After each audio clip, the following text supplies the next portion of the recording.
नमस्कार साथियों, सलाम हिंद चैनल पे आप सभी का पुनः बहुत बहुत स्वागत है। साथियों, आप सब कैसे हैं?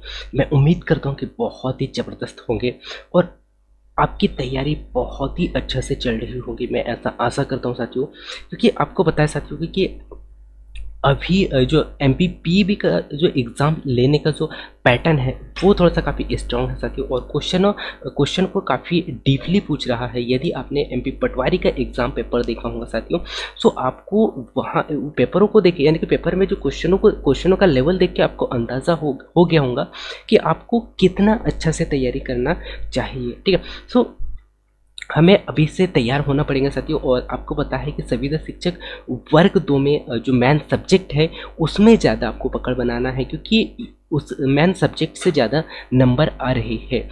और लगातार अगर हम प्रयास करते रहे, और साथ ही साथ ये जो आपको पता है कि एमपी टीईटी संविदा शिक्षक वर्ग 2 का जो एग्ज़ाम है 25 अप्रैल से स्टार्ट होने वाला है। ये जो डेट पहले ही दिया गया है, और हमारे पास में समय बहुत कम है। इन्हीं कम समय बचे दिनों में हमें क्या करना है, सिलेबस को भी कंप्लीट करना है। सो हम यहाँ पे इस क्लास के माध्यम से ये जो ब्रह्मांड है, पहला जो चैप्टर है संविदा शिक्षक वर्ग 2 का, अर्थात साइंस का पहला जो चैप्टर है ब्रह्मांड ब्रह्मांड को हम यहाँ पे बहुत ही डिटेल से पढ़ने वाले हैं साथियों। सो ऐसे जितने भी मेरे प्रिय साथी जो कि संविदा शिक्षक वर्ग 2 का तैयारी कर रहे हैं, उनके लिए यह क्लास बहुत ही महत्वपूर्ण होने वाला है, और हम बहुत ही डिटेल में और बहुत ही डीपली देखने वाले क्वेश्चनों को। ठीक है?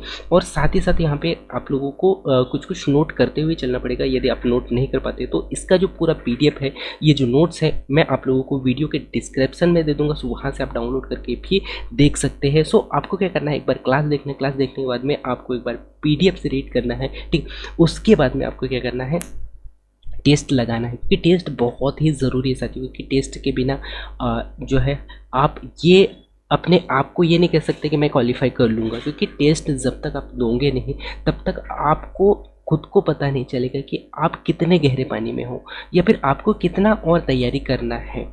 ये जानना हमारे लिए बहुत ही ज़रूरी होता है। ठीक है? सो अब मैं लेके चलता हूँ साथियों क्लास की ओर, और यहाँ पे हम बहुत ही डिटेल से पढ़ने वाले हैं, और कंटिन्यू रहेगा ये क्लासेस। और ये क्लासेस खासकर उनके लिए साथियों जिनके पास में उतनी अच्छी क्लासेस, यानी कि अच्छी क्लासेस लेने के लिए उतना अच्छा पैसा नहीं है, या फिर उनके पास में उतना समय नहीं है जितना कि वो दे सकते हैं। सो उन्हीं के लिए यह क्लासेस बहुत ही महत्वपूर्ण है, क्योंकि यहाँ पे हम बहुत ही शॉर्ट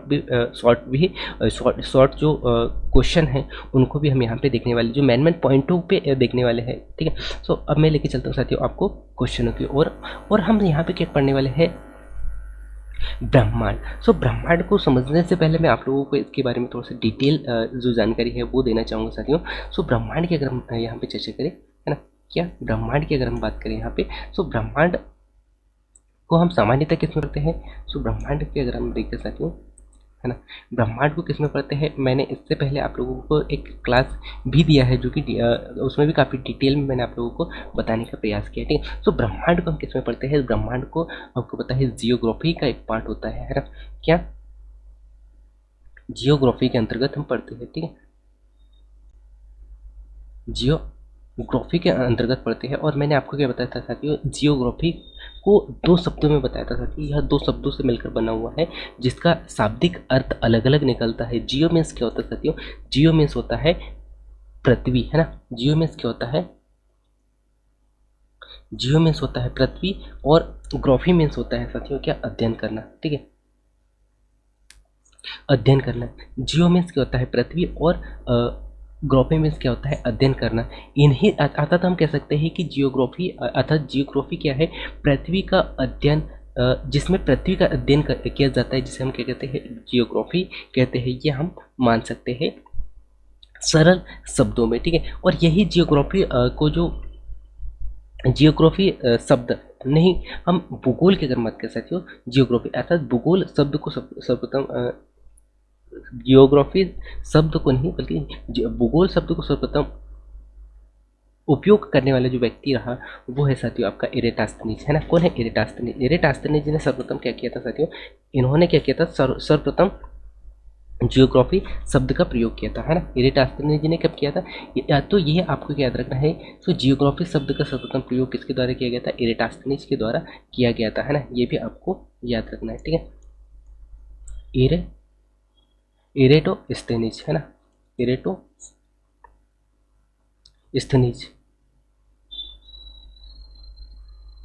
इरेटोस्थनीज के द्वारा किया गया था, ठीक है। ये आपको याद रखना है, ठीक है। यहीं पे अगर हम बात कर सकती हो भूगोल शब्द की, ठीक है, जो कि मैं आप लोगों को बता रहा था, ठीक है। सो भूगोल शब्द जो है,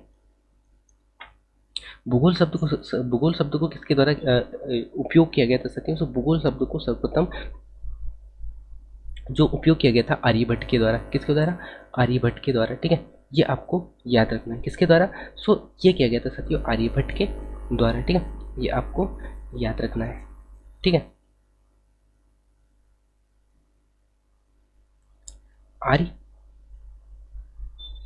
आर्यभट्ट के द्वारा, ठीक है, आर्यभट्ट के द्वारा, ये आपको याद रखना है, ठीक है। अब हम यहाँ पे चर्चा करते साथियों नेक्स्ट अगले पॉइंट पे चलते हैं। तो यहाँ पे हेकेटियस एक वैज्ञानिक आता है साथियों, इन्होंने एक बहुत ही महत्वपूर्ण तर्क दिया कि पृथ्वी जो है, पृथ्वी का यानी कि पृथ्वी कैसा है, पृथ्वी, उन्होंने क्या बताया था साथियों कि पृथ्वी जो है क्रमबद्ध, पृथ्वी का जो क्रमबद्ध अध्ययन के बारे में इन्होंने सर्वप्रथम बताने का यहाँ पे प्रयास किया। कौन?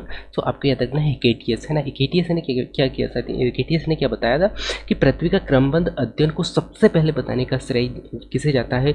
तो वो जाता है हेकेटियस को, ठीक है। तो यहाँ तक आपको याद रखना है। और उसके बारे में उसके बाद में हम चलते साथियों ब्रह्मांड की ओर।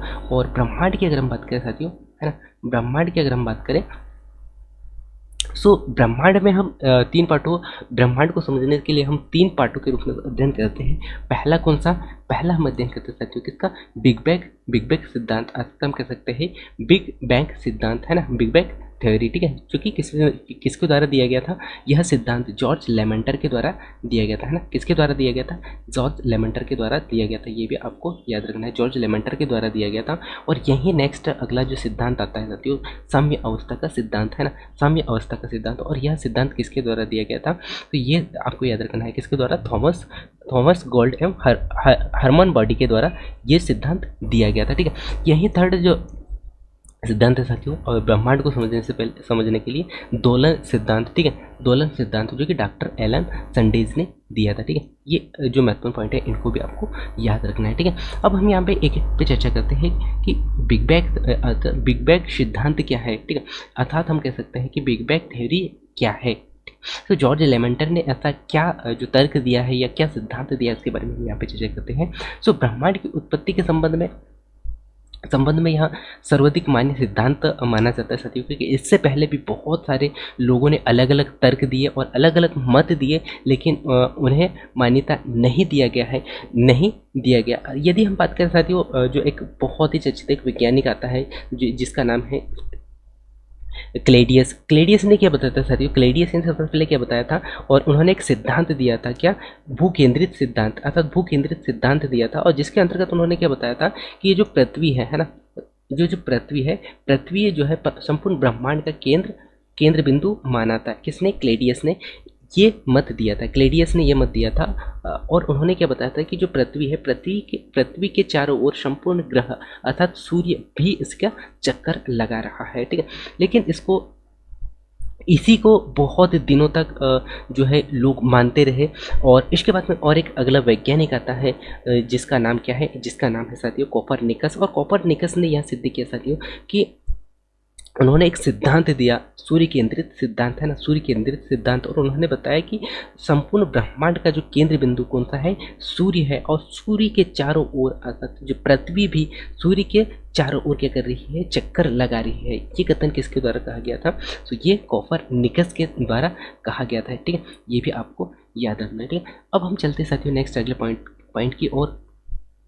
और यहाँ पे हम देखें साथियों कि बिग बैंग सिद्धांत की अगर हम बात करें तो ब्रह्मांड की उत्पत्ति के संबंध में यह सर्वाधिक मान्य मानी जाती है, ठीक है। और यह सिद्धांत जो है यह सिद्धांत का प्रतिपादन जो है किसके द्वारा किया गया था? तो आपको याद रखना है, यह सिद्धांत का प्रतिपादन है ना, यह सिद्धांत का जो प्रतिपादन किसके द्वारा किया गया था? बेल्जियम के खगोलशास्त्री है ना, बेल्जियम के खगोलशास्त्री एवं पादरी जो है जॉर्ज लेमेंटर है ना, जॉर्ज लेमेंटर के द्वारा किया गया था है ना, जॉर्ज लेमेंटर ने किया था। और इसके अनुसार ही बिग बैंग सिद्धांत के यानी कि बिग बैंग सिद्धांत के अनुसार आज से लगभग क्या माना जाता है? आज से लगभग 15 अरब वर्ष पूर्व है ना, 15 अरब वर्ष पूर्व, अर्थात वर्तमान से यानी कि वर्तमान से ब्रह्मांड एक यानी कि वर्तमान में ब्रह्मांड एक अत्यधिक सघन एवं अत्यधिक उच्च तापमान वाले एकल पिंड के रूप में जाना जाता है। ठीक है, एकल पिंड के रूप में जाना जाता है, जिसे क्या कहते हैं? सिंगुलरिटी, यानी कि जिसे क्या कहा जाता है साथियों?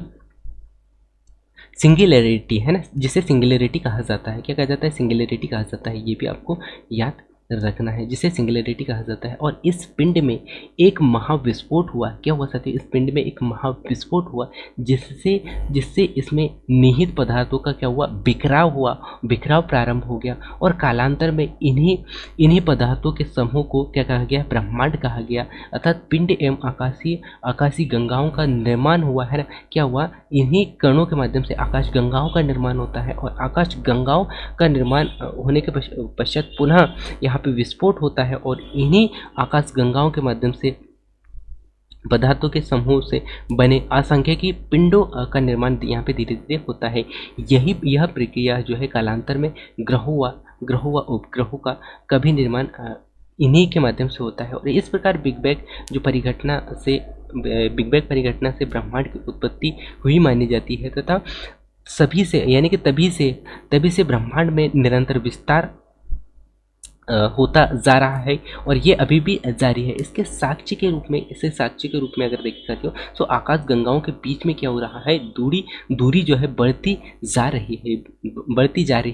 यह संदर्भ दिया गया है। ठीक है, और ब्रह्मांड के रहस्य को जानने के लिए है ना, ब्रह्मांड के रहस्य को जानने के लिए European centre for nuclear research भी यहाँ पे किया गया है। कब किया गया था?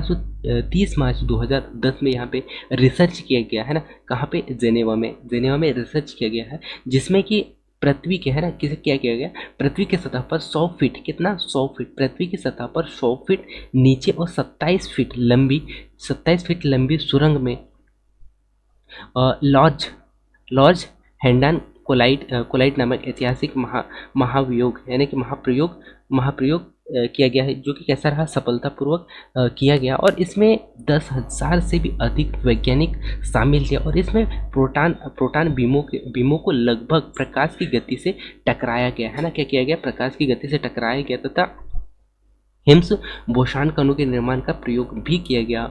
इस महाप्रयोग के माध्यम से ब्रह्मांड की उत्पत्ति से संबंधित ऐसे अनसुलझी अवधारणाओं को परखने का प्रयत्न भी यहाँ पे किया गया, जिसे अब तक क्या किया गया है? जिसे अब तक डार्क मैटर डार्क या डार्क मैटर डार्क एनर्जी एक और डायमेंशन व गॉड पार्टिकल के नाम से पुकारा जाता है। यह वस्तुतः इस महाविस्फोट सिद्धांत यानी कि इस महाप्रयोग के माध्यम से वैज्ञानिक 15 अरब वर्ष पहले हुई पूरा ब्रह्मांडीय परिघटना को प्रयोगशाला में दोहराना चाहते हैं। ठीक है, दोहराना चाहते हैं, जिसे वैज्ञानिक की दुनिया में बिग बैंग के नाम से जाना जाता है। ठीक है, और ऐसे अवधारणाएं यानी कि ऐसे अवधारणाएं है कि गॉड पार्टिकल के नाम से जाना जाने वाला यानी कि जाना जाने वाला हिग्स बोसन में ही ब्रह्मांड के निर्माण का रहस्य छिपा है। ठीक है, क्योंकि इससे परमाणु की सबसे बड़ी आधारभूत इकाई माना जाता है। इसे परमाणु की सबसे बड़ी आधारभूत इकाई माना जाता है, तथा उपरोक्त प्रयोग के द्वारा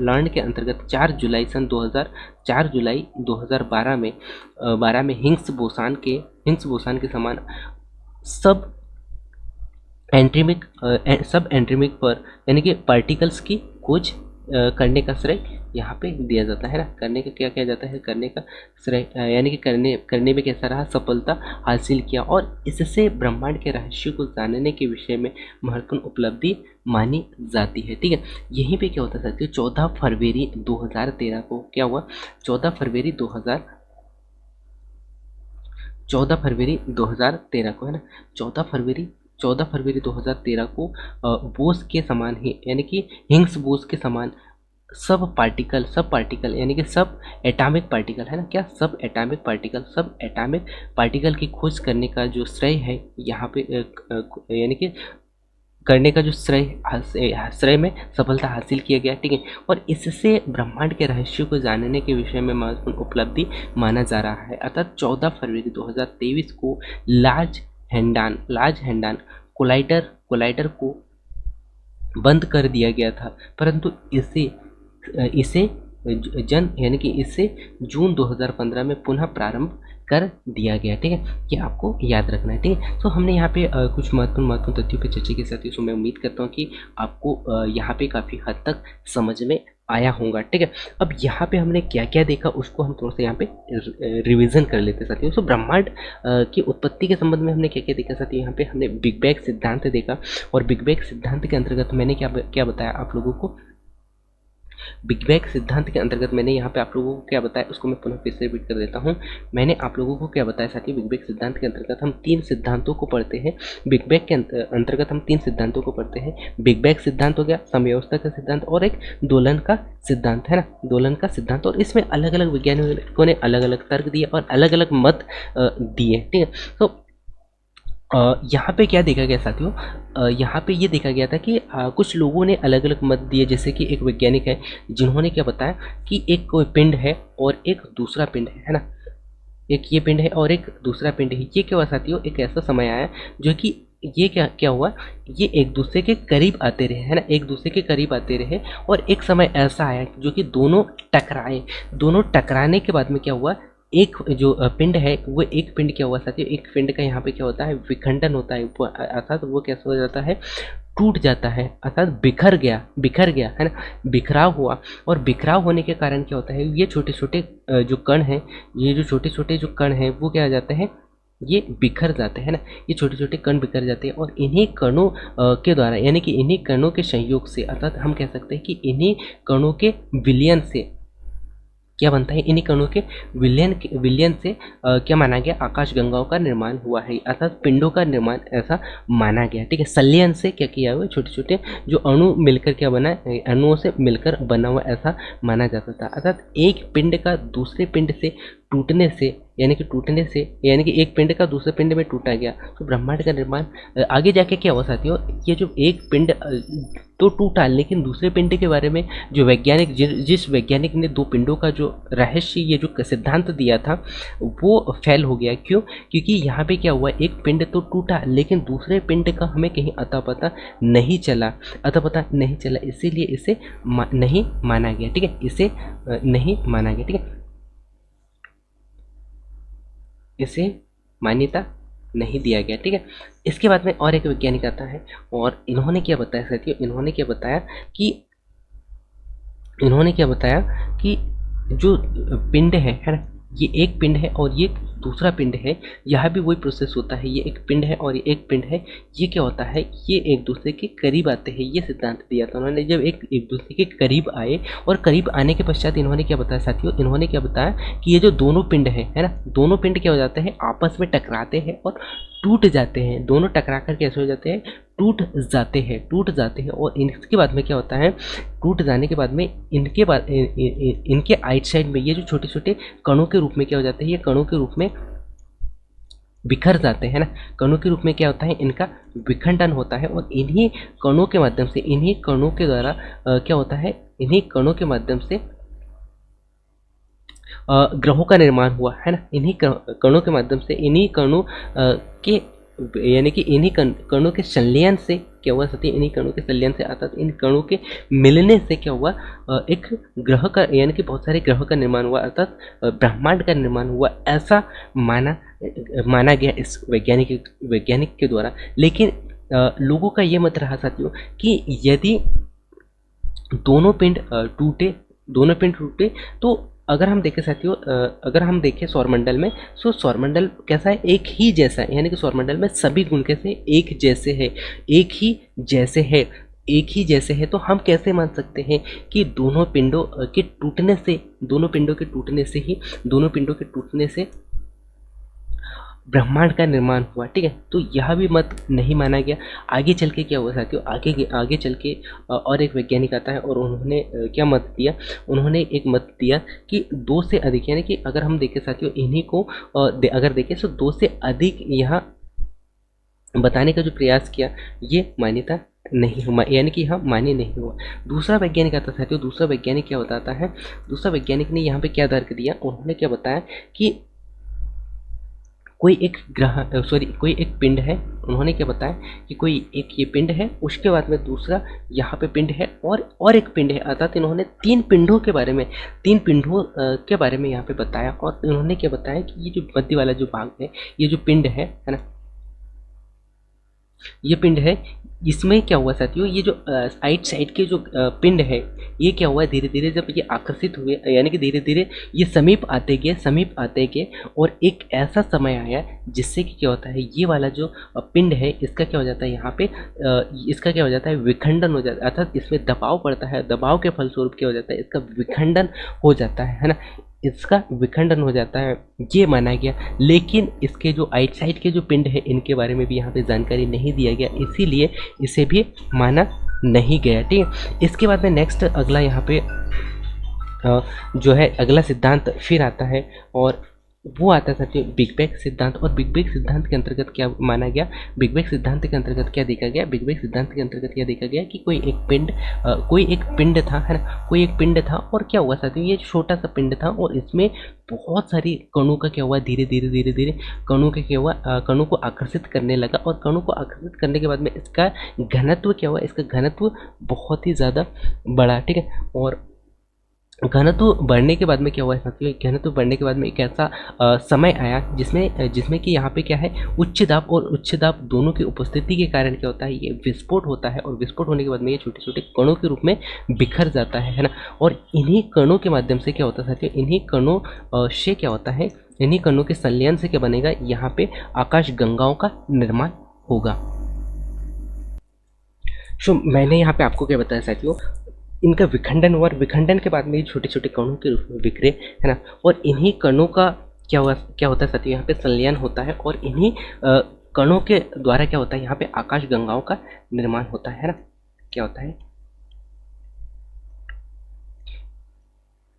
इन्हीं के माध्यम से क्या होता है, यहाँ पे आकाश गंगाओं का निर्माण होता है, ठीक है। आकाश गंगाओं का निर्माण होता है, ठीक है, ये आपको याद रखना, आकाश गंगाओं का निर्माण होता है, ठीक है, आकाश गंगाओं का निर्माण होता है। और पुनः बाद में क्या होता है साथियों, आगे चलने के बाद, आगे कुछ समय पश्चात क्या होता है, यहाँ पे पुनः फिर से आकाश गंगाओं का क्या होता है, आकाश गंगाओं का विस्फोट होता है ना। और आकाश गंगाओं का विस्फोट होने के पश्चात यहाँ पे क्या होता है, पुनः यहाँ पे छोटे छोटे तारों का निर्माण हो जाता है, ठीक है। क्या होता है, तारों का निर्माण होता है, ठीक है, तारों का निर्माण होता है। आगे जाके क्या होता है साथियों, यह तारों का भी विखंडन होता है, अर्थात तारों में भी विस्फोट होता है, और तारों से ग्रह का निर्माण होता है ना। तारों से क्या होता है, ग्रहों का निर्माण होता है, ठीक है, ग्रहों का निर्माण होता है। और यही ग्रहों का विखंडन होने के पश्चात उपग्रह बनते हैं, ठीक है। तो यहाँ तक का जो सफ़र है वो हमने यहाँ पे जो है वो डिटेल में देखा जाती हो। तो मैं उम्मीद करता हूँ कि आपको यहाँ पे काफ़ी हद तक समझ में आया होगा, और आपका जो भी डाउट रहेगा वो कमेंट्स करके ज़रूर पूछें। इसके बाद में हम यहाँ पे चलते हैं नेक्स्ट अगले पॉइंट पे। सो नेक्स्ट अगला पॉइंट क्या याद रखना है आपको, नेक्स्ट अगला पॉइंट क्या याद रखना है, इस ब्रह्मांड को, यानी कि ब्रह्मांड में लगभग आकाश गंगाएं कितने, ब्रह्मांड में लगभग 100 अरब आकाश गंगाएं हैं, कितने। सो आपको याद रखना है, ब्रह्मांड में लगभग कितने, 100 अरब 100 अरब कितने आकाश गंगाएं हैं, 100 अरब आकाश गंगाएं हैं, कितने, 100 अरब आकाश गंगाएं हैं। और आकाश गंगाएं जो है, आकाश गंगाएं संख्या, यानी कि आकाश गंगाएं कैसे, असंख्य तारों का क्या है, विशाल पुंज, असंख्य तारों का क्या है, एक विशाल पुंज है, जैसे कि आप यहाँ पे देख पा रहे होंगे, ठीक है, पुंज है जिसमें एक, यानी कि एक केंद्र, क्या होता है, जिसमें एक केंद्र वल्व एवं तीन तीन घूर्णनशील भुजाएं होती है, तीन घूर्णनशील भुजाएं होती है। क्या होता है साथियों, यहाँ पे क्या बताया गया है उसको मैं आप लोगों को एक्सप्लेन करके दिखा देता हूँ। ठीक है, तो यहाँ पे क्या है, ये आपका ये है हमारा आकाश गंगा है। क्या है, ये हमारा आकाश गंगा है, जिसमें ये जो भाग, ये वाला जो पार्ट होता है ना, ये वाला जो मध्य का जो भाग है, ये क्या कहलाता है, आपका वल्व कहलाता है। क्या कहलाता है, वल्व कहलाता है। ठीक है, क्या कहलाता है, वल्व कहलाता है। क्या, वल्व कहलाता है। और यहाँ पे है हमारा क्या है, सूर्य। ठीक है, यहाँ पे है सूर्य और हमारी जो पृथ्वी है यहाँ पे है। ठीक है, कहाँ पे है, यहाँ पे है। ठीक है, ये आपको याद रखना है। ठीक है, इसी के बाद में यहाँ पे एक पॉइंट रखा गया साथियों कि क्या, आकाश गंगाओं का एक विशाल पुंज होता है, जिसमें क्या होता है, यह केंद्र पर क्या है, वल्व है, और तीनों ओर कैसे होते हैं, घड़, यानी कि तीनों ओर घूर्णनशील भुजाएं होती है। तीनों ओर, एक ये भुजा हो गया है ना, एक ये भुजा हो गया, ये भुजा हो गया, और एक भुजा हो गया, तो तीन भुजाएं होती हैं, तीन भुजाएं होती है। ये भी आपको याद रखना है, कितने, तीन भुजाएं होती है। और ये तीनों जो भुजाएं होती है, तीनों घूर्णनशील भुजाएं होती है। तीनों घूर्णनशील भुजाएं अनेक तारों से निर्मित होती है। और वल्ज जो है आकाश गंगा के केंद्र को कहते हैं। किसको कहते हैं, आकाश गंगा का जो केंद्र होता है उसे क्या कहा जाता है, वल्ज कहा जाता है। और यह तारों का सहकेंद्रन, यानी कि तारों का सहकेंद्रन अर्थात सर्वाधिक होता है। तारों का सहकेंद्रन अर्थात सर्वाधिक होता है। और प्रत्येक आकाश गंगा में लगभग कितने, 100 अरब तारे होते हैं, 100 अरब तारे होते हैं। और लिमन अल्फा या फिर फ्लॉप्स अमीबा के आकार का एक 20 करोड़ वर्ष है ना, 20 करोड़ वर्ष प्रकाश, यानी कि 20 करोड़ प्रकाश वर्ष चौड़ी, 20 करोड़ प्रकाश वर्ष चौड़ी विशालकाय आकाश गंगाओं और गैसों का समूह है। और इस विशालकाय विशाल इस विशालकाय संरचना के क्रमबद्ध के साथ विशालकाय संरचना की आकाश गंगाएं ब्रह्मांड में उपस्थित अन्य आकाश गंगाओं की अपेक्षा एक दूसरे से चार गुनी ज्यादा है। ठीक है, कितना है, एक दूसरे से 4 गुनी ज्यादा है। ये आपको याद रखना है। ठीक है, सो हम यहाँ पे देखते हैं साथियों, कुछ महत्वपूर्ण जो पॉइंट है वो मैं आप लोगों को यहाँ पे बता देता हूँ। ठीक है, तो सो आवाग्रदों के अगर एड्रोमेडा की अगर बात करें साथियों, जो एड्रोमेडा है हमारी आकाश गंगा के कैसे सबसे नज़दीकी का आकाश गंगा है। क्या है, एड्रोमेडा जो है हमारी आकाश गंगा की क्या है, सबसे नज़दीकी, क्या है, एड्रोमेडा जो है सबसे नज़दीकी, क्या है, नज़दीकी आकाश गंगा है। ठीक है, तो यहाँ पे आपको क्या देखना है, ये जो हमारी जो आकाश गंगा है, ठीक है, ये जो हमारी जो आकाश गंगा है, ठीक है, क्या है, हमारी जो आकाश गंगा है, आकाश गंगा के थोड़े से नज़दीक में यहाँ पे एक आकाश गंगा है। क्या है, जिसका नाम है एड्रोमेडा, है ना, क्या नाम है, जिसका नाम है एड्रोमेडा। क्या है, एड्रोमेडा, ये आपको याद रखना है। ठीक है, जिसका क्या नाम है, एड्रोमेडा। ठीक है, एड्रोमेडा है, जिसके बीच की जो दूरी है साथियों वो है 2.2 प्रकाश मिलियन वर्ष। ठीक है, इसके बीच की जो दूरी है 2.2 प्रकाश वर्ष। ठीक है, 2.2 प्रकाश मिलियन वर्ष है ना, मिलियन वर्ष है। ठीक है, और ये आपको याद रखना है, ये हो गया। ठीक है, इसी के बाद में यहाँ पे आप देख पाओगे साथियों, इसी के जस्ट नीचे में अगर आप देखेंगे सूर्य है ना, ये हो गया आपका, ये हो गया हमारा, क्या हो गया, सूर्य। ठीक है, सूर्य हो गया। यही सूर्य के साइड में आप देख पाओगे साथियों, यहाँ पे एक तारा दिखाएगा, तारा जो आपने पढ़ा होगा, जिसका नाम क्या है, प्रैक्सिमा। क्या है, जिसका नाम है, फ्रॉक्सिमा। क्या है, फ्रॉक्सिमा। ठीक है, क्या है, फ्रॉक्सिमा नाम का तारा है। ठीक है, क्या है, फ्रॉक्सिमा नाम का तारा है। ठीक है, जिसकी दूरी कितनी है साथियों, जिसकी दूरी है 4.3 प्रकाश वर्ष। जिसकी दूरी क्या है, 4.3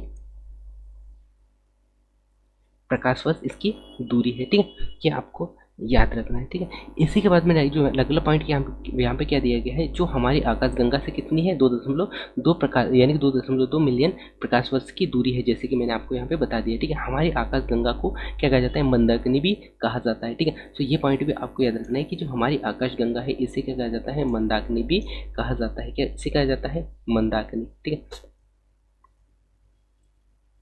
मंदाकिनी भी कहा जाता है। ठीक है, ये आपको याद रखना है। ठीक है, मंदाकिनी भी कहा जाता है। ठीक है, मंदाकिनी भी कहा जाता है। ठीक है, इसके बाद में इसकी जो आकृति कैसी है, इसकी आकृति कैसी होती है, सर्पिलाकार, जैसे कि आप यहाँ पे देख ही पा रहे हैं, वो सर्पिलाकार है। और इस प्रकार की आकाशगंगाओं में नए व पुराने तारे सम्मिलित होते हैं। यहाँ पे हाल ही में नासा ने हप्पल टेलीस्कोप की सहायता से रेलिक गैलेक्सी की यहाँ पे खोज किया गया है, गैलेक्सी की खोज की है। और जो कि हमारी गैलेक्सी मंदाकिनी है ना, मंदाकिनी की अपेक्षा रेलिक में तारों की तारों की संख्या दुगनी है, किंतु इसका आकार जो है मिल्की वे की तुलना में 1/4 है। कितना? 1/4 है।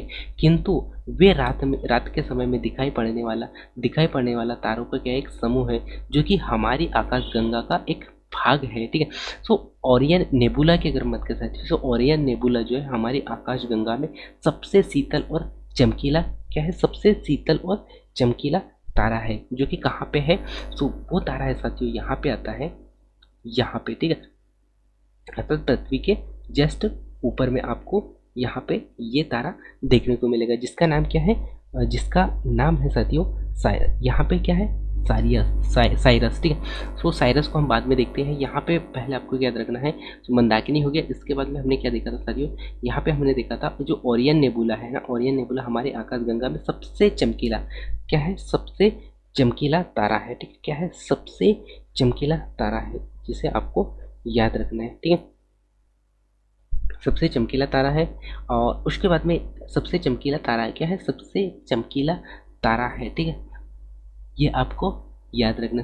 सबसे चमकीला तारों का एक समूह होता है, चाहे सबसे चमकीला तारों का समूह है। और हमारे आकाशगंगा का व्यास जो है कितना है? 1,00,000 प्रकाश वर्ष से 1,00,000 प्रकाश वर्ष है। हमारी जो आकाशगंगा है, इसका जो व्यास है ना, ये जो पार्ट होता है ये क्या कहलाता है? इसका व्यास कहलाता है। ठीक है, ये जो पार्ट होता है ये व्यास कहलाता है। और व्यास कितना है? 1,00,000। ठीक है, कितना है? 1,00,000, ये आपको याद रखना है। ठीक है, 1,00,000 प्रकाश वर्ष। ठीक है, 1,00,000 प्रकाश वर्ष है। और सूर्य जो है हमारी आकाशगंगाओं का एक तारा है। क्या है? सूर्य एक आकाशगंगाओं का एक तारा है। और यह आकाशगंगा की परिक्रमा कितने 25 करोड़ वर्ष में लगाती है। सो ये जो सूर्य है ना, ये क्या करती है? संपूर्ण यानी कि जो आकाशगंगा है, इसकी जो घूर्णन है वो कितने लगाती है? 25 करोड़, है ना। 25 करोड़ कितना यहाँ पे दिया गया है? 25 करोड़ वर्ष में पूरा करती है। ठीक है, 25 करोड़ वर्ष में पूरा करती है। कितने? 25 करोड़ वर्ष में पूरा करती है। ये भी आपको याद रखना है ना। 25 करोड़ वर्ष में पूरा करती है। ठीक है, और उसके बाद में नेक्स्ट अगला पॉइंट आपको याद रखना है कि जो यानी कि प्लेनेमस सौरमंडल के बाहर, प्लेनेमस जो है सौरमंडल के बिल्कुल बाहर एक जैसी दिखाई देने वाले जुड़वा पिंडों का एक समूह होता है। और साइरस या फिर डॉग स्टार, जिसे हम साइरस या डॉग स्टार भी कहते हैं, जो कि ये है आपका ये जो वाला जो तारा है, जिसका नाम क्या है? जिसका नाम है साथियों, वो आपको याद रखना है। क्या? जिसका यहाँ पे नाम दिया गया है साइरस, जिसे डॉग स्टार भी कहा जाता है। क्या है? जिसे डॉग स्टार भी कहा जाता है। और पृथ्वी से कितना? 9 गुना प्रकाश वर्ष की दूरी पर है। कितना? 9 गुना प्रकाश वर्ष की दूरी पर है। कितना? 9 गुना, है ना। कितना? पृथ्वी से 9 गुना प्रकाश वर्ष की दूरी पे है। ठीक है, 9 गुना प्रकाश वर्ष की दूरी पे है, ये आपको याद रखना है। ठीक है, 9 गुना प्रकाश वर्ष की दूरी पर है। और तथा प्रकाश के यानी कि सूर्य से कितना? दुगना। द्रव्यमान में कितना है? सूर्य से दुगना है। सूर्य से द्रव्यमान में यानी कि ये जो दुगना है। और साथ ही साथ सूर्य से कितना? 20 गुना अधिक चमकीला है। कितना? 20 गुना अधिक चमकीला भी है। ये भी आपको याद रखना है। अगला पॉइंट क्या रखना है? 20 गुना, यहाँ ये क्या है? 20 गुना चमकीला है। ठीक है, क्या है? चमकीला, 20 गुना चमकीला भी है। ये भी आपको याद रखना है। ठीक है, 20 कितना है? 20 गुना चमकीला है। ठीक है, ये आपको याद रखना है। और यह रात्रि में दिखाई देने वाला क्या है? रात्रि में दिखाई देने वाला सबसे चमकीला तारा है। ठीक है, सबसे क्या है? चमकीला तारा है। ठीक है, ये भी आपको याद रखना है, सबसे चमकीला तारा है। और प्रैक्सिमा जो सेंचुरी है, प्रैक्सिमा सेंचुरी सूर्य का निकटतम तारा है, सूर्य का निकटतम तारा भी, और यह सूर्य से लगभग कितना 4.3, सूर्य से 4.3 कितना, सूर्य से 4.3 प्रकाश वर्ष की दूरी पर है। और गैलीलियो ने सन 1600, गैलीलियो ने क्या कहते हैं सन 1609 में, गैलीलियो ने 1609 में पहली बार दूरबीन का प्रयोग करते हुए रात में आकाश का अध्ययन किया, और उन्होंने ऐसे तारों की पहचान की जिन्हें नग्न आंखों से नहीं देखा जा सकता है। जुलाई सन 2017 में क्या हो सकती है, जुलाई 2017 में भारतीय खगोलविदों ने एक दल यानी कि एक खगोलविदों के एक दल ने क्या किया, अब तक का अज्ञात रहे आकाशगंगाओं के एक अत्यधिक बृहद समूह या अर्थात हम कह सकते हैं सुपर क्लस्टर की दिशा में अवस्थित आकाशगंगाओं में इस बृहद सुपर क्लस्टर को सरस्वती इस सुपर क्लस्टर को क्या जाता है, सरस्वती क्या कहा गया, सरस्वती कहा जाता है। क्या कहा जाता है, सरस्वती नाम दिया। और सरस्वती सुपर स्टार यानी कि सरस्वती सुपर क्लस्टर ब्रह्मांड में अब तक ज्ञात सर्वाधिक बृहद रचनाओं में से एक माना जाता है। ठीक है, और आकाश गंगाओं के समूह या फिर हम कह सकते हैं श्रृंखलाओं के सुपर क्लस्टर, आकाश गंगाओं के समूह या श्रृंखला को कहा जाता है सुपर क्लस्टर कहा जाता है। और भारतीय अंतरिक्ष अनुसंधान संगठन ने 4 अगस्त 2015 को राजस्थान के उदयपुर के फतेह सागर स्थित सौर वेधशाला में एशिया की सबसे बड़ी सौर दूरबीन मल्टी एप्लीकेशन सोलर टेलीस्कोप का यहाँ पे क्या गया, इसका निर्माण किया गया। ठीक है, ये भी आपको याद रखना है। ठीक है, और इस दूरबीन के माध्यम से क्या किया जा सकती है, इस दूरबीन के द्वारा ही इस दूरबीन के प्रति मिनट डिजिटल कैलोसिटी की तस्वीर प्राप्त कर सकते हैं तथा सूर्य के विषय में अधिक से अधिक जानकारी प्राप्त की जा सकेगी। ठीक है, तथा इससे क्या कर सकती है, दिन में आकाशीय गतिविधियों पर भी नजर रखी जाएगी। तथा चीन ने विश्व की सबसे बड़ी रेडियो दूरबीन फास्ट मीटर अपर्चर रिफाइरिकल रेडियो का निर्माण यहाँ पे किया गया। और नासा ने स्पिट्जर अंतर्राष्ट्रीय टेलीस्कोप द्वारा यहाँ पे टिप्स दृष्टि वन नामक एक सौरमंडल की खोज किया है। ठीक है, और जिसका नाम चिली में स्थित रोबोटिक टेलीस्कोप टापिस्ट के नाम से रखा गया है। ठीक है, और जेम्स वेब दूरबीन विश्व की सबसे बड़ी दूरबीन जो कि आंतरिक दूरबीन है। और इसका प्रक्षेपण जो है एशिया में इसका प्रक्षेपण एरियन 5 रॉकेट के माध्यम से मार्च 2021 में फ्रेंच गुयाना में किया गया था। और इसी टेलीस्कोप के माध्यम से क्या किया जा सकता है, सौरमंडल पर जीवन की संभावना का तलाश भी किया गया। ठीक है, और किया जाएगा। ठीक है, और इस सौरमंडल पर जीवन की प्रबल संभावना है, क्योंकि ये हैबिटेबल या फिर गोल्डीलॉक जोन में स्थित है। तथा गोल्डीलॉक क्षेत्र किसी सौरमंडल के तारे से वह निश्चित दूरी होती है जहां स्थित ग्रहों का तापमान जीवन के लिए उपयुक्त होता है। ठीक है, ये भी आपको याद रखना है। ठीक है, ये तो हमने यहाँ पे बिग बैंग सिद्धांत के बारे में हमने बहुत ही अच्छे से चर्चा कर ली साथियों। तो मैं उम्मीद करता हूँ साथियों कि बिग बैंग सिद्धांत के बारे में आप बहुत ही अच्छे से समझ पाए होंगे। ठीक है, इसके बाद में हम यहाँ पे चर्चा करने वाले हैं क्या, तारे की उत्पत्ति या उनका जीवन काल। ठीक है, तो तारे की उत्पत्ति या जीवन काल यहाँ पे समझने वाले हैं। ठीक है, तो हमने अभी तक क्या क्या देखा उसको हम थोड़ा सा यहाँ पे नोट कर लेते हैं साथियों। ठीक है,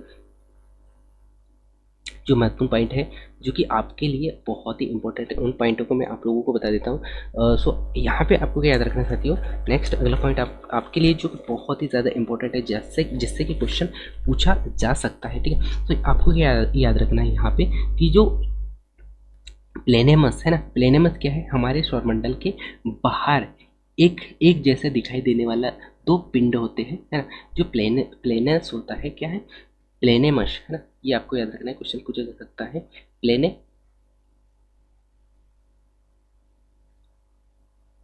प्लेनेमस क्या है, सो आपको याद रखना है प्लेनेमस क्या है। सो प्लेनेमस है आपको याद रखना है क्या है, हमारे सौरमंडल के बाहर, हमारे सौरमंडल के बाहर एक जैसे दिखाई देने वाले दो पिंड होते हैं, जिसे हम क्या कहते हैं, जुड़वा पिंड भी कहते हैं, ठीक है। जिसे हम क्या कहते हैं, जुड़वा पिंड भी कहते हैं, ठीक है। ये भी आपको याद रखना है। उसके बाद में रेलिका आकाशगंगा क्या होती है, रेलिका आकाशगंगा। सो रेलिका आकाशगंगा का आपको याद रखना है, रेलिका आकाशगंगा क्या होती है, यह आकाशगंगा जो है हमारी आकाशगंगा से आकार में कितना है, हमारी आकाशगंगा से आकार में 1/4, कितना 1/4 गुना है, किंतु इसमें तारे जो है हमारी आकाशगंगा से कैसी है, दुगने हैं, ठीक है। ये भी आपको याद रखना है। और उसके बाद में मैंने क्या बताया था साथियों आपको, सुपर क्लस्टर, ठीक है। क्योंकि सुपर क्लस्टर के बारे में मैंने क्या बताया, सुपर क्लस्टर जो है आकाश गंगाओं के समूह को सुपर क्लस्टर कहा जाता है, ठीक है। और यही सुपर क्लस्टर अब तक का खोजा गया सबसे सुपर क्लस्टर है, सबसे बड़ा सुपर क्लस्टर है, जिनका नाम जो है सरस्वती सुपर क्लस्टर रखा गया, ठीक है। ये भी आपको याद रखना है। और हमारी आकाश गंगा को क्या कहा जाता है, मंदाकिनी भी कहा जाता है, जिनकी 3 भुजाएं हैं, जो कि मैंने आप लोगों को यहाँ पे बता दिया है, ठीक है। इसके बाद में हम यहाँ पे चर्चा करते हैं तारों की उत्पत्ति के बारे में, ठीक है। क्या है, तारों की उत्पत्ति के बारे में हम यहाँ पे देख लेते हैं। तो तारों की उत्पत्ति की अगर हम बात करें यहाँ पे, तो तारों की उत्पत्ति जो हुआ है आकाश गंगाओं के घूर्णन से, आकाश गंगाओं के क्या हुआ, आकाश गंगाओं के घूर्णन से ब्रह्मांड में विद्यमान गैसों का क्या होता है, यहाँ पे मेघ प्रभावित होता है। क्या होता है, मेघ प्रभावित होता है, तथा यहाँ पे परस्पर गुरुत्वाकर्षण के कारण इसके केंद्र में नाभिकीय संलयन होता है, नाभिकीय संलयन शुरू हो जाता है। और नाभिकीय संलयन शुरू होने के पश्चात यहाँ पे क्या होगा साथियों, यहाँ पे हाइड्रोजन का हीलियम में परिवर्तित होता है, यह प्रक्रिया प्रारंभ हो जाती है। और इस अवस्था में यह तारा बन जाता है, ठीक है। क्या होता है, यहाँ पे इस अवस्था के कारण क्या होता है, तारे का निर्माण होता है। और केंद्र पर यदि हाइड्रोजन समाप्त हो जाने की स्थिति अगर आ जाती है, केंद्र पर क्या हो गया, केंद्र पर क्या, हाइड्रोजन अगर समाप्त होता है, हाइड्रोजन समाप्त होने के कारण तारे का जो केंद्रीय भाग कैसे हो जाता है, केंद्रीय भाग संकुचित होने लगता है, अर्थात सिकुड़ने लगता है, वह गर्म हो जाता है। किंतु इसकी बाह्य परत में क्या होता है, इसकी बाह्य परत में हाइड्रोजन का जो हीलियम है वो कैसा रहता है, बदलता रहता है, यानी कि हाइड्रोजन का जो हीलियम में क्या हो गया, हीलियम में बदलता है, हाइड्रोजन का हीलियम में बदलना जारी रहता है। और धीरे धीरे तारा जो है ठंडा होकर क्या हो जाता है, लाल रंग का दिखाई देने लगता है, लाल रंग का दिखाई देने लगता है, जिसे हम क्या कहते हैं, रक्त, यानी कि रक्त दानव तारा कहते हैं, ठीक है। और उसके बाद में क्या होता है, इसके बाद में हीलियम जो है कार्बन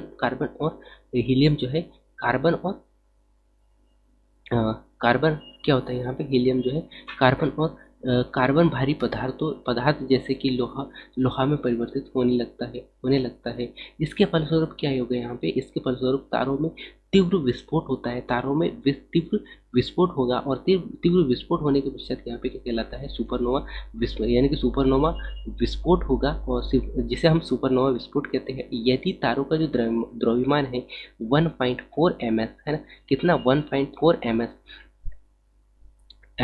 1.4 ms से कम है, तो वह अपनी नाभिकीय ऊर्जा को खो देता है, क्या कर देता है, खोकर श्वेत वामन तारा, यानी कि श्वेत वामन के रूप में बदल जाता है, जिसे हम श्वेत वामन तारा कहते हैं, जिसे जीवाश्म तारा भी कहा जाता है। और श्वेत वामन तारा ठंडा होकर क्या हो जाता है, काला वामन तारे के रूप में परिवर्तित हो जाता है, ठीक है।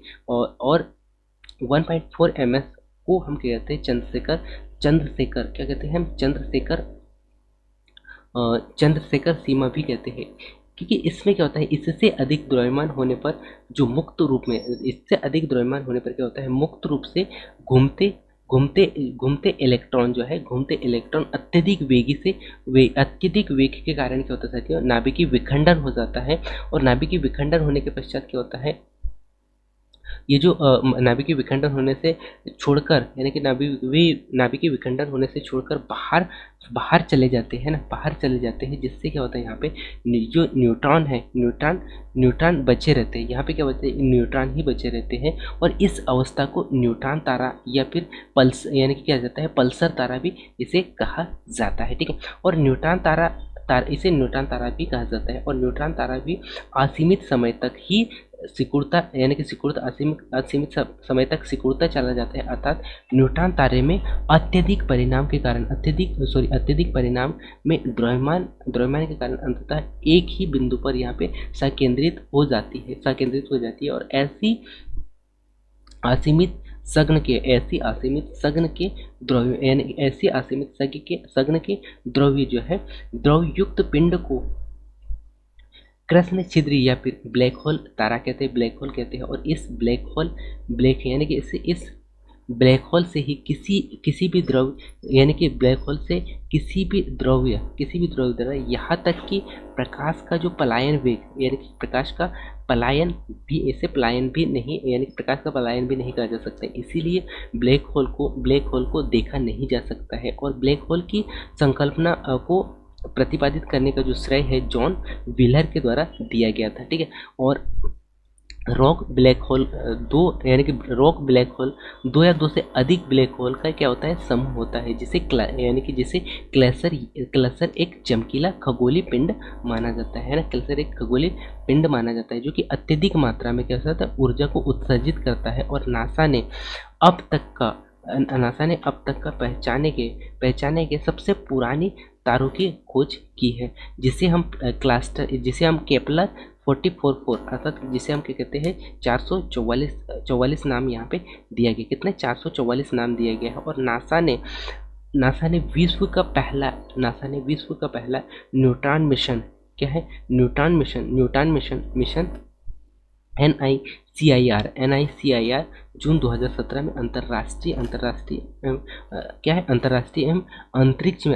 अंतरिक्ष में स्थापित किया था। ठीक है, किया था। और यह मिशन जो है, यह मिशन कैसा रहा, असामान्य खगोलीय घटनाओं पर अध्ययनरत रहा है। ठीक है, ये आपको याद रखना है। सो अभी हमने क्या क्या देखा साथियों, इसमें हमने क्या देखा कि जो तारों की उत्पत्ति कैसे हुई। तो तारों की उत्पत्ति बिग बैंग सिद्धांत के अंतर्गत हमने यहाँ पे क्या देखा था कि बिग बैंग सिद्धांत में आकाश गंगाओं का यानी कि क्या होता है, विखंडन होता है। अर्थात उनमें क्या होता है, विस्फोट होता है। विस्फोट के पश्चात क्या होता है, यहाँ पे विस्फोट होता है और आकाश गंगाओं से क्या बनता है, तारों का निर्माण होता है। ये मैंने आप लोगों को बताया था। ठीक है, तो यहाँ पे क्या हो गया, तारों का यहाँ पे निर्माण हुआ। ठीक है, क्या होता है, कुछ तारों का यहाँ पे निर्माण होता है। ठीक है, यहाँ पे तारों का निर्माण होता है। ठीक है, जिसे हम क्या कहते हैं, आदि तारा भी कहते हैं। आदि तारा के बाद में क्या होता है साथियों, यहाँ पे आदि तारा के बाद में क्या होता है, जो कि आपको मैंने बताया था कि आदि तारा के बाद में क्या होता है, लाल भूरा तारा का रूप लेता है। और लाल भूरा तारा के बाद में क्या होता है, युवा तारा का रूप लेता है। जो कि युवा तारा, जो कि हमारी जो सूर्य है, ये जो सूर्य है अभी कौन सी युवा अवस्था में है। और युवा अवस्था के बाद में लाल दानव तारा का निर्माण होता है। अर्थात लाल दानव तारा के रूप में हमें परिवर्तित होते हुए दिखाई देता है। ठीक है, ये हमने यहाँ पे बहुत ही डिटेल से देख लिया। ठीक है, इसके बाद में आपको अगले पॉइंट पे चलना है। और अगले पॉइंट में आपको क्या याद रखना है साथियों, अगला पॉइंट आपको याद रखना है क्या, कि मिशन के बाद में, यही मिशन के द्वारा नासा ने अंतरिक्ष में एक्सरे का प्रथम नौवहन भी प्रतिपादित किया है। और नासा के द्वारा अप्रैल 2018 में हब्बल अंतरिक्ष दूरबीन की सहायता से इकारस नामक ऐसे तारे की खोज की गई है, जो कि ब्रह्मांड में अब तक का देखे गए तारों में सबसे दूर स्थित है। और इस तारों का जो आधिकारिक नाम जो है MACS है। ठीक है, MACSOJJ है। ठीक है, ये आपको याद रखना है। और इस अति विशाल तारों के, यानी कि इस विशाल नीले रंग के तारों का जो है, नीले रंग के तारों का ब्लू सुपर जायंट इसे कहा गया है, ठीक है। ब्लू सुपर जायंट इसे कहा गया है, ठीक है। सो मैं उम्मीद करता हूँ साथियों कि हमने यहाँ पे बिग बैंग सिद्धांत को देखे और बिग बैंग सिद्धांत के बाद में तारों का उत्पत्ति एवं तारों का निर्माण कैसे हुआ यहाँ पे हमने जाना, ठीक है। सो मैं उम्मीद करता हूँ कि यह क्लास आप लोगों के लिए बहुत ही महत्वपूर्ण रहा होगा और यहाँ से आपको बहुत सारी जो चीज़ें हैं वो देखने को मिलेंगी, ठीक है। इसके बाद में हम यहाँ पे संपूर्ण ब्रह्मांड को यहाँ पे जब हम देखेंगे, जैसे हम कल सूर्य को देखेंगे, सूर्य के बाद में बहुत सारे जो ग्रह हैं, पूरे ग्रहों के बारे में हम यहाँ पे अध्ययन करेंगे। उसके बाद में हम यहाँ पे टेस्ट लगाने वाले हैं कि आपने कितना पढ़ा है और यहाँ से क्वेश्चन कैसे बनते हैं वो भी यहाँ पे हम देखने वाले हैं, ठीक है। सो मैं उम्मीद करता हूँ साथियों कि आज का क्लास आप लोगों के लिए बहुत ही महत्वपूर्ण रहा होगा और ऐसे ही बने रहे साथियों, और यहाँ से हर एक डाटा को नोट करते हुए चले और यहाँ से जो भी आपको डाउट रहता है साथियों, डाउट को क्लियर करने के लिए आप कमेंट्स कर सकते हैं। So thanks for watching. मिलते हैं अगले क्लास में और अगला क्लास भी हम बहुत ही धमाकेदार तरीके से अध्ययन करेंगे उसका, ठीक है। So thanks for watching. मिलते हैं अगले क्लास में, तब तक जय हिंद।